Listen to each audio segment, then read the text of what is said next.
दिल्ली के एलजी विनय सक्सेना ने सीबीआई जांच के आदेश दिए हैं। आरोप ये लग रहा है कि 1000 बसों की खरीद में अनियमितता की गई है। हमारे साथ मौजूद हैं विधायक आतिशी जी। आतिशी जी, जो ये आरोप लगाए जा रहे हैं और उसके बाद सीबीआई जांच के आदेश भी दे दिए गए हैं कि 1000 लो फ्लोर की बसों में अनियमितता की गई है, इसको लेकर क्या कहेंगे आप? देखिए, इस पूरे मामले की जड़ कल रात को टीवी पे आ गई है। जड़ सामने तब आई जब एक टीवी चैनल ने सर्वे किया और उसमें दिखाया कि 2024 के चुनाव में कौन मोदी जी को चुनौती दे सकता है, तो देश के 63% लोगों ने कहा कि अरविंद केजरीवाल दे सकते हैं। तो इसलिए प्रधानमंत्री मोदी जी ने फिर सीबीआई को बोला, एलजी को बोला, ईडी को बोला, पुलिस को बोला कि भाई कुछ तो करो, केजरीवाल को किसी तरह तो रोको। अब बेचारे आनन फानन में अपनी बौखलाहट में एक ऐसे मामले पे उन्होंने भ्रष्टाचार का आरोप लगा दिया, 1000 बसों की खरीद पे भ्रष्टाचार का आरोप लगा दिया, जहाँ पे कोई भी बस नहीं खरीदी गई, जहाँ पे कोई टेंडर ही नहीं हुआ। तो इसलिए जब टेंडर ही नहीं हुआ तो भ्रष्टाचार का सवाल कैसे पैदा होता है। पर यह भारतीय जनता पार्टी की बौखलाहट दिखाता है। ये अरविंद केजरीवाल की बढ़ती हुई लोकप्रियता से जो भारतीय जनता पार्टी डर रही है, जो मोदी जी डर रहे हैं, इस बात को दिखाता है।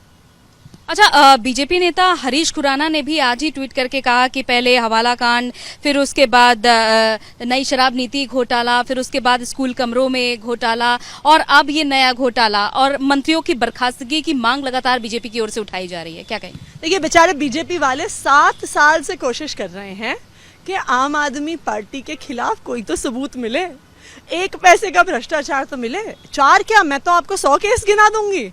150 से ज्यादा केस भारतीय जनता पार्टी की एजेंसियां आम आदमी पार्टी के मंत्रियों पे, विधायकों पे कर चुकी हैं, लेकिन 7 साल में 1 पैसे का भ्रष्टाचार वो कहीं पे साबित नहीं कर पाए हैं, क्योंकि कट्टर ईमानदार है अरविंद केजरीवाल की सरकार। तो ये जांच भी कर ले। अब सीबीआई के पास और कोई काम तो बचा नहीं है, ईडी के पास और कोई काम तो बचा नहीं है। उनके पास एक काम है कि किसी ना किसी तरीके से अरविंद केजरीवाल को परेशान किया जाए, आम आदमी पार्टी को परेशान किया जाए। लेकिन जैसे आज तक की हर जांच में आम आदमी पार्टी के खिलाफ 1 पैसे के भ्रष्टाचार का सबूत नहीं मिला, यहां पर भी नहीं मिलेगा, क्योंकि आम आदमी पार्टी एक कट्टर ईमानदार पार्टी है। दूसरी तरफ आपने भी सीबीआई दफ्तर आप गए और आपने भी ज्ञापन सौंपा एलजी विनय सक्सेना के खिलाफ जो घोटाले का आरोप लगाया जा रहा है वो उसकी जांच की जाए। देखिए, पर यह भी आज सीबीआई के लिए एक टेस्ट का मौका है कि पता तो चले कि क्या सीबीआई सिर्फ भारतीय जनता पार्टी की केंद्र सरकार के हाथ में एक कठपुतली है, कि क्या कि सीबीआई एक इंडिपेंडेंट इन्वेस्टिगेटिंग एजेंसी है। क्या वो वहीं केस करती है जहां पे Bharatiya Janata party operation lotus के माध्यम से सरकार गिराना चाहती है, या वो हर भ्रष्टाचार के संगीन मामले में इन्वेस्टिगेशन करती है। आज सीबीआई को इस सवाल का जवाब देना होगा। मुख्य रूप से आतिशी जी, आपका सवाल क्या सीबीआई जांच को लेकर है? क्योंकि अभी तक डिप्टी सीएम मनीष सिसोदिया के खिलाफ भी जांच चल रही थी और अब एक नए घोटाले का जो आरोप लगता है जिसको लेकर मंजूरी दे दी गई। मुख्य रूप से आपका सवाल क्या? देखिए, हमारा तो कोई सवाल नहीं है, हमें तो पता है ये क्यों हो रहा है।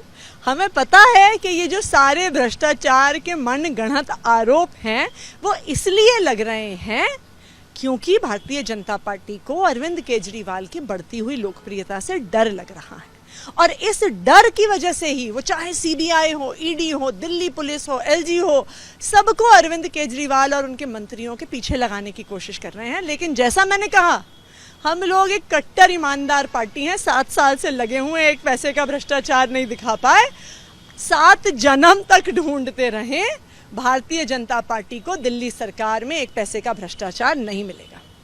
तो आपने सुना विधायक आतिशी जी का कहना है कि 7 जन्म तक ढूंढते रह जाएं, लेकिन आम आदमी पार्टी के अंदर आपको 1 पैसे का भ्रष्टाचार नजर नहीं आएगा। इस तरह के बातें उन्होंने कही है। साथ ही साथ उन्होंने ये भी कहा कि प्रधानमंत्री मोदी जी को आम आदमी पार्टी से डर लगता है और अरविंद केजरीवाल की लोकप्रियता से कहीं ना कहीं डर लगता है, और इसी वजह से लगातार सीबीआई जांच कराई जा रही है। लेकिन कितनी भी कोशिश कर ली जाए, कितनी भी जांच करवा ली जाए, भ्रष्टाचार नहीं पाया जाएगा। हम कट्टर ईमानदार हैं, ये बार बार लगातार आम आदमी पार्टी की ओर से जवाब में कहा जा रहा है।